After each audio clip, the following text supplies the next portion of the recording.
Yes, yes, fight fans, body and mind, sports, my people. You are fully appreciated. In this round, my guys, my people, should we get right into it? So, um, this weekend, right? Let me give my opinion on Deontay Wilder versus Derek Chisora. What a wild fight that was. As I predicted, it would be an exciting fight. Now, even though it wasn't, technically a beautiful fight, but in terms of a rough, fast-paced fight where there was a lot of activity, each fighter not holding back and throwing, we definitely got our money's worth, my guys, my people. And yeah, and I got the prediction right as well. I thought to myself, whether it goes the distance or the knockout comes, ultimately Derek Chisora was tailor-made for Deontay Wilder. So it was Deontay Wilder's fight to lose. If he lost, he had himself only to blame, with his advantage in his physical dimensions, where he's much taller, got a much longer reach, right? And he is extremely athletic. Deontay Wilder, Derek Chisora, he's not athletic. He looks like a strong man, but not very athletic, my guys, my people. And this is fighting, not weightlifting, my guys. He's got much slower feet, slower hands as well. So he was basically tailor-made. And plus in the final press conference, his aura, he was exuding a lot of confidence. That made me feel that mentally he was in a much stronger, better, more stable mind state. Yeah, man. And yeah, going back and watching his fight with Tyrrell Hendon, I also noted that he wasn't really going out to knock out Tyrrell Hendon initially with just that one punch, that one right hand. At least for the first 4 rounds, he wasn't attempting that. He was focusing more on boxing. He was quite busy in that fight, showing us different punches in his arsenal. He was throwing with combinations, right? We saw a left hook to the body, left hook to the top, right hook, uppercut. We saw the overhand, the straight right, my guys, my people. He was getting busy in that fight. He was boxing. I couldn't believe it. And I thought to myself, if he takes this new boxing approach with that power into the fight with Derek Chisora, man, plus it did translate to the Derek Chisora fight, because we saw a variety of punches, right? We saw the uppercut, etc., as I've explained. We saw all of that in this fight. The only criticism I would say is that he was not throwing them with great technique, was he? Even though he was throwing them with more mean intentions than he did in the Tyrrell Hendon fight, right? He was like pelting Derek Chisora while he was trying to close the distance. He was hitting him a lot, my guys, my people, and it was coming consistently. So I really did like that. You could have got the knockout. Maybe you could have got the knockout. Now I'm thinking it's not as if it was lacking confidence. It's not as if he was afraid of what was going to come back, because he ate some beautiful over rights from Derek Chisora and good body punches. He ate them beautifully and was not bothered. He was not bothered by them at all, my guys. So while Chisora did his work too, however, the reason I would say he didn't get the knockout was because the technique he was punching with, slapping and cuffing with those punches. I'm wondering whether he was trying to protect his hand, because he's got really badly injured hands. He even injured his hand in the fight itself. Perhaps if Deontay wanted to protect his hand, you should have done more body work. Should have had it in mind to do more body work. And you can see when he throws that body shot, right? He threw it twice in the fight, I noticed, right? It went body and head, both times, my guys. And he was so swift with it. He's got it, man, but he doesn't know he has it. He abandons it. No patience. No patience, my guys. My people. It's like he just, I don't know. Maybe if he'd done more body work, he would have got the knockout and have been able to protect his hands at the same time, my guys. My people. So, I don't know, man. They both did great work there. But the majority of the rounds and some of the rounds were clearly won by Deontay Wilder, my guys, my people. And yes, I do respect the decision, the split decision. However, it was wider than that. It should have been unanimous. Now, Deontay Wilder did say that he was holding back in the fight because he didn't want to hurt Derek Chisora. That's not what it looked like to me. That's not what it looked like to me. In fact, when Derek Chisora did hit him in round 2, one of the rounds anyway, it spurred on Deontay Wilder to go ahead and want to hurt Derek Chisora. There was even an instance where he had Chisora trapped, right? He had him trapped and he pulled back a bow and arrow shot. And the way he was, it's like, and remember he said, I love you, is it? He said, I love you before he let it go. You know, if that would have hit Derek Chisora, if Chisora was at the end of that shot, that would have sent him straight to the spirit realm. So to me, it looked like he was trying to get some sort of highlight reel or viral moment. Instead of this, I'm not trying to hurt Derek Chisora thing that he's trying to, I don't know, he could be telling the truth, but I just didn't see that. I didn't see that, my guys, my people. You know, but I'm glad that he was literally trying to I'm glad, man, because that was thoroughly entertaining. Great fight. Both warriors. I gotta give it to them. You know, the ref and Chisora's team, man, they nearly just messed up the whole fight. You know, they nearly threw the fight in the first round. The first 40 or 30 seconds, Derek Chisora and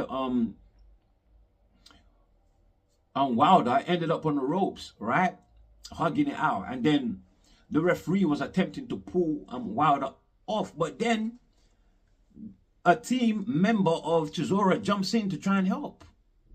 You're not allowed in the ring. Straight disqualification. A team member got involved again trying to help Chisora when Chisora was accidentally pushed out of the ring. All right, Wilder didn't intentionally push him out of the ring in that instance. He just sort of put his weight on top of him, and Chisora decided that he was gonna fall backwards. So he was out of the ring, right? But they tried to help him up. No, shouldn't be doing that. Now, my people, however, in the 8th round, Wilder, he did drop Derek Chisora, and it was counted, so it was a legit droppage, but he wasn't able to get the stoppage. He just wasn't able to get the stoppage, my guys, my people. Now, he did drop Derek Chisora again in the 11th, and that was counted as another droppage. But it shouldn't have, because he actually pushed Derek Chisora down, my guys, my people. However, later on in that 11th round, Wilder dropped, or should I say Chisora dropped Wilder, and I thought it should have been counted. It didn't, you know, hit Wilder in the head, in the body, or any crucial points. It hit his arm. But as long as the shot touches you, right, and the momentum bundles you down, then it should have been counted. It should have stood as Wilder getting dropped. But the referee didn't count it. My guys, my people. But that was a legit knockdown as well, my guys, my people. Look, I'm not gonna go through all of it, all the discrepancies, because I just can't remember them all. You know, but there was a lot, and I think boxing's got to do something about this, man. I'm holding teammates accountable, do things to hold officials accountable. Now, in terms of officials, that will be quite difficult, because according to the rules, officials are also allowed to use their own discretion. So you can't win. You really can't win, my guys, my people. But ultimately, great fight. And I hope that Chisora would take this time to look after his health and keep himself all for himself and his family, and not boxing, you know, because he's got all the money in the world now, generational wealth. He's done great, exceeded his expectations, right? Exceeded everybody's expectations. So he's an overachiever, and he should be happy with that. He's made it in life, my guys, my people. And then we have Deontay Wilder. I would love for him to fight Anthony Joshua. Of course, they did, you know, bump into each other while on the night, and Wilder said, "Let's do it." It looked like AJ agreed, but as soon as Wilder walked away, he said, "Oh, Wilder ain't ready." And Wilder, he thought that he saw fears in Anthony Joshua's eyes. I didn't see fear. I saw somebody who looked possessed, like he was ready to go. That's what I saw. So I hope we get that fight. AJ is not going to fight Fury straight away. I'm going to tell you that straight. We know that because Eddie Hearn told us that. Eddie Hearn told us they're not going to go into a Fury fight straight away. I've said that the winner of that fight is who AJ should fight. So they should go into it straight away. If AJ don't take the fight, I will be calling him a duck. Seriously, I will be calling him a duck, because that's the perfect opportunity for him to get a title shot. Where is Wilder going to be ranked now? I think he's going to take that vacant #1 spot, or he's going to take Chisora's #2 spot. So there's title implications there for Team AJ and Team Usyk, who are working together right now and want to guarantee that AJ becomes undisputed by 2027. So said Usyk, who is training with AJ in Usyk's camp, right? So yeah, man, go get it, my guys, my people. We need that fight. With that said, the undercard, we had Denzel Bentley versus Endry Savadraa, my guys, my people. It was an IBF final eliminator. Great win for Bentley. Was it at IBF? It was a WBO final eliminator. Sorry, my people. That was in the middleweight division. It really should have been for the title, because the champion, Janibek Callum Konali, is currently serving term for a PED violation. He won't be back until December. So why is it delaying? Why are they allowing a drug chief to delay the division? No point. Why, my guys, my people? Give him the title. Give them the title to fight for. Well, now he would have the opportunity to fight Janibek again, who he has fought before. And Janibek was totally relentless in that fight in the early rounds, but it's sort of well, he was still relentless throughout, but Denzel Bentley sort of got into the fight towards the latter rounds. And I'm wondering, was Janibek, was he on juice, Mr. Juicy Juice? Was he on juice on that on that said night? Was he on the juicy stuff, right? We don't know, my guys. It's only speculations. But now we know that he messes around with it. But look, Denzel Bentley, my guys, great opportunity. You know, before he did hit a stumbling block twice, losing to fighters that he had no business losing to. Fighters that I think he's better than, like Nathan Heaney, like Felix Cash, you know. So yeah, he's fought hard and long to get to the spot he is at now, and I would love to see him become champion when he comes back, my guys. But there has to be drug testing, instant on-site drug testing, my guys, my people, or should I say voluntary, not voluntary, mandatory drug testing, my guys, my people. Now, with that said, right, we also had on the fight card Oh man, Viddal Riley, right? For an IBF eliminator in or final eliminator in the cruiserweight division for Ja Apatai's title, you know, that he got stripped of. This is the second time now he's been stripped. You know, this time around it was because of his association to Zuffa boxing, and we all know about Zuffa's stance against the sanctioning bodies. But yeah, it was for that title, an eliminator for that title, and I love watching Viddal Riley fight. He really impressed me against Siobhan Clark. Really impressed me in this fight too. You know, his combination, his defense is just mesmerizing to watch, to tell you the truth. And he's really grown into himself, and he's very confident as well. Very smart fighter outside the ring and inside as well, and he's not afraid to express it.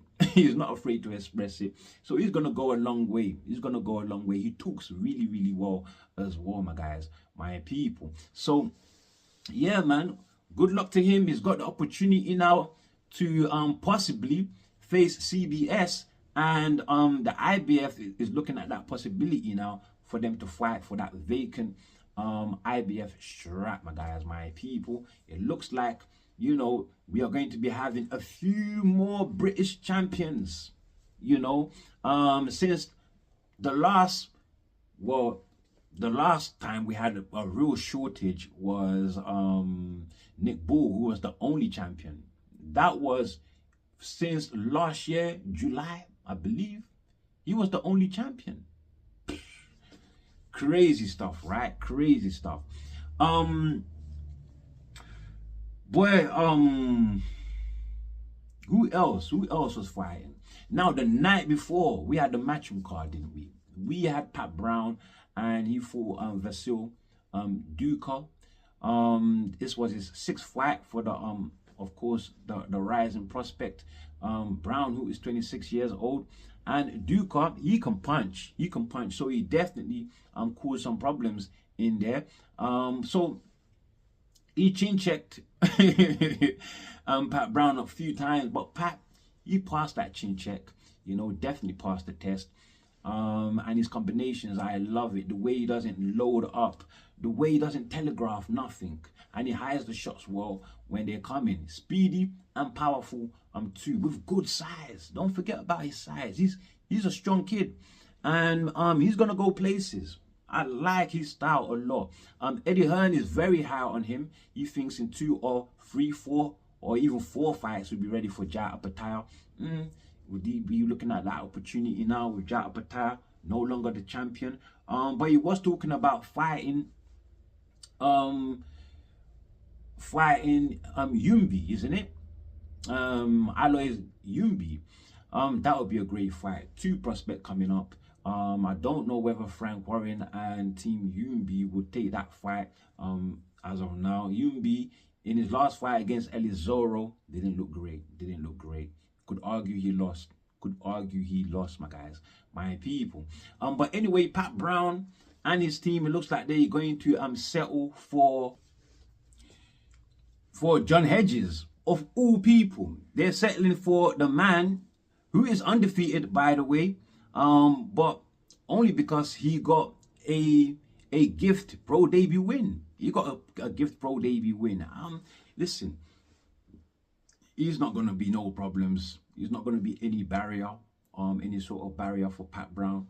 He's going to walk right through him, if I'm totally honest. Obviously, my guys, my people. And in the undercard, we had Jordan Thompson against David Spelmont, my guys, my people. Spelmont, a French fighter who is a journeyman. Boy, he took out Thompson. Face planted him, my guys, my people. Jeez, the way he fell, man. The referee is like he wasn't even aware that Thompson was going down. Because I was thinking, why didn't he hold him up? I mean, at least keep him up, right? Or try to, you know, cushion the fall, right? So I don't know. Should he have done that even? I'm not sure. But Look, it was a serious fall, and the referee looked a bit slow to it. He looked a bit slow to it. Thompson, he shouldn't. He doesn't belong in boxing. Losing to a journeyman who lost to a journeyman. This man lost to Alan Babbage. He lost to Alan Babbage, my guys, my people. Now Thompson, Jordan Thompson, is on Jai Opetaia's resume as one of his best wins. He's also Jai Opetaia knocked him out, by the way, real early. He's also on Lanier Perro, the WBA #2 heavyweight, and he went the distance with Lanier Perro. Now, all of a sudden, Jai Opetaia's resume is not looking great with Jordan Thompson there, is it? As one of the top people that he's met, right? And Lanier Perro is not looking so great as a fighter to have gone the distance with somebody that got stopped by a journeyman. Crazy stuff, my guys, my people. Now, with that said, I forgot one name in the Chisora Wilder prelims. This name is how does it go again? Jermain Dhliwayo. He's actually the nephew of Derek Chisora. He's one to watch out for. He's very, very good. Watch out for him. He's a very good fighter. I'm not sure whether it's a lightweight or welterweight, but he's around that region in the divisions, my guys, my people. Do check out for him. He's a very, very good talent, my guys, my people. As we move on, because on the 30th of May, we should be having Oshaquie Foster defending his WBC super featherweight strap against former WBA featherweight champion Ray Ford, who actually lost that championship to Nick Ball. And since moving up to super featherweight, he's had 3 fights, including Thomas Mateuz, the hard-hitting Thomas Mateuz, and then lastly, but not least, he went up against Abraham Nova, my guys, my people. The real talented Ray Ford should be very, very acclimated to 135 by now, or should I say 130 by now, after 3 fights. And it's not going to be easy. It's not going to be easy. In fact, I'm going to pick him over, Oshaquie Foster, who himself is coming off a great win over 2 division champ, Stephen Fulton, my guys, my people. It's not going to be easy, but Ford will be going on away soil to Foster's hometown of Texas, Houston, to try and attempt to become a 2 division champion, my guys. And I say, let's get it. Don't write Oshaquie Foster off. He's a very, very good fighter. Very, very good fighter. I just prefer Ford for now anyway. Now, with that said, we also have Abdullah Mason. Now, there's no date scheduled for this one yet, but apparently it has crossed the line. Abdullah Mason versus Joe Cordina, my guys, my people. Abdullah Mason, 21 years old, youngest champion in the sport of boxing. He holds the WBO strap in the lightweight division, my guys, my people. Cordina is new to the division and has only had 2 fights after losing his IBF super featherweight strap to Anthony Kakashi in May of 2024, and it took him 14 months right before he had his next fight, which was his first fight in the lightweight division, my guys, my people. But after 2 fights now, 2 wins in the lightweight division, he also should be well acclimated to the division. He was quite big for super featherweight anyway. He was quite big, my guys, my people.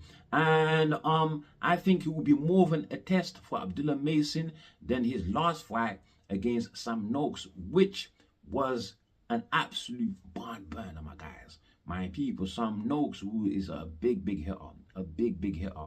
But Abdullah Mason, look, he is very, very talented. It is not going to be easy. No date set for this one yet, as I said, but they are working on it. They are working on it. Now, we also have Callum Smith versus David Morrell. Sad news, it is cancelled. what a letdown. Absolute letdown.